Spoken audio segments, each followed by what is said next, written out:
study abundant people. This is so important because most people weren't always abundant.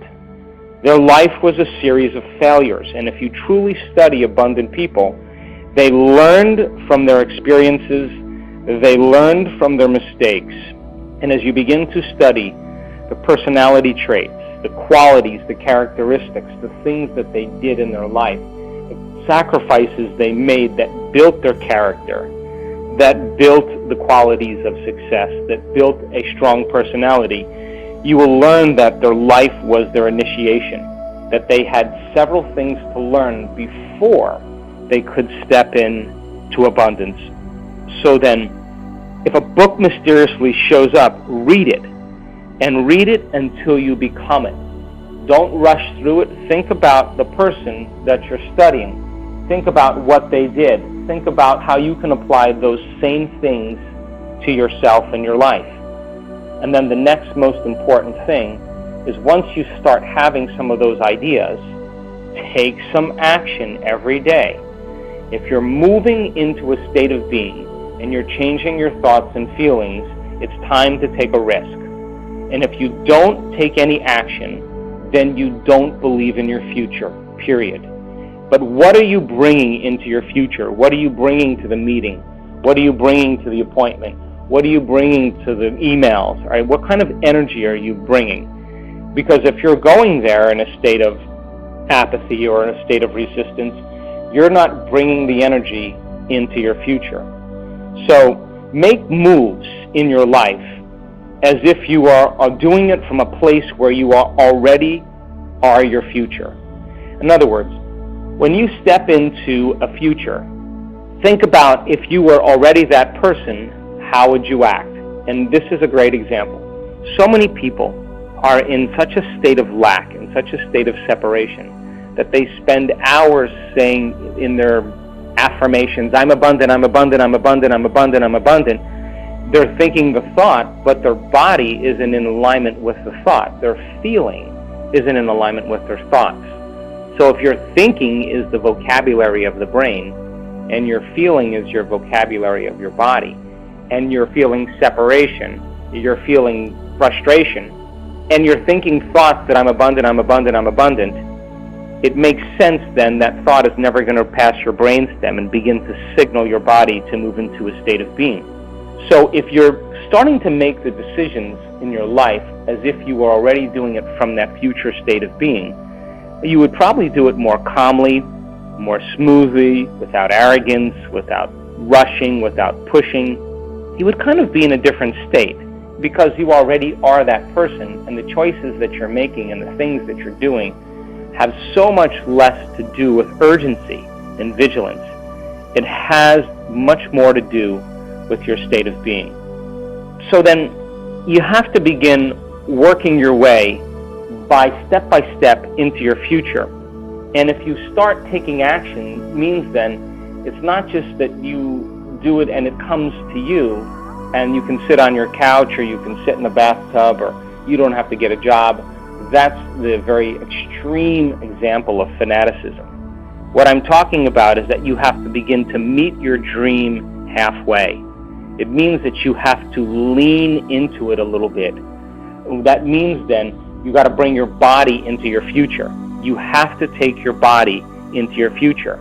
So once you're in a state of being, once you're in that state, and you start thinking about the actions you want to take, you have to begin to meet your dream halfway, which means you're going to start having to make some choices, and those choices are going to be as if you were already there. Try it out. I swear to you, when you step into the unknown, in the beginning it'll feel uncomfortable, but you will be in a very different place in your day than when you started out doing the same things and thinking the same way. At the end of the day, and I always do this, learn from your mistakes and self-correct. In other words, where did you fall from grace?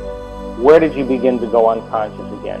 What did you do that was acting like a person that was in lack instead of a different person? If your personality creates your personal reality, and your personality is made up of how you think, how you act, and how you feel, then it's time to know the old self really well. Write down every thought that you think that stands in the way between you and your future.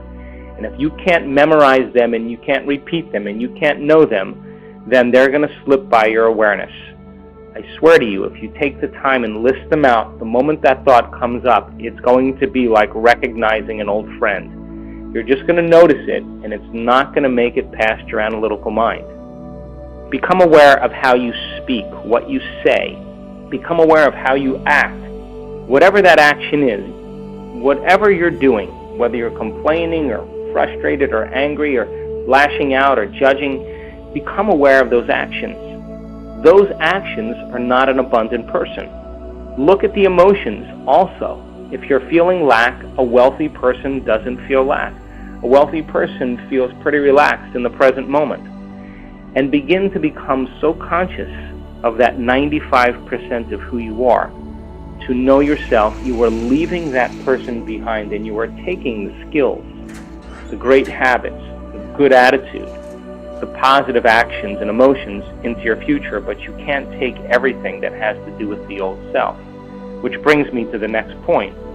It wouldn't be a bad idea to start writing down the thoughts that a wealthy person does think, a healthy person in their management of money, how they execute. Look at their actions, look at the emotional states that they live by, and spend a part of the day living as that person. Practice being it. Practice being it when you're standing, and you don't have to do anything except move into a state of being. Practice being it when you're walking. Practice being it when you're sitting at the dinner table, sitting in your car, sitting waiting for somebody. Practice it when you lie down. Imagine, close your eyes and move into a state of being where you are that person, and before you fall asleep, program your subconscious into that state. The subconscious loves fairy tales.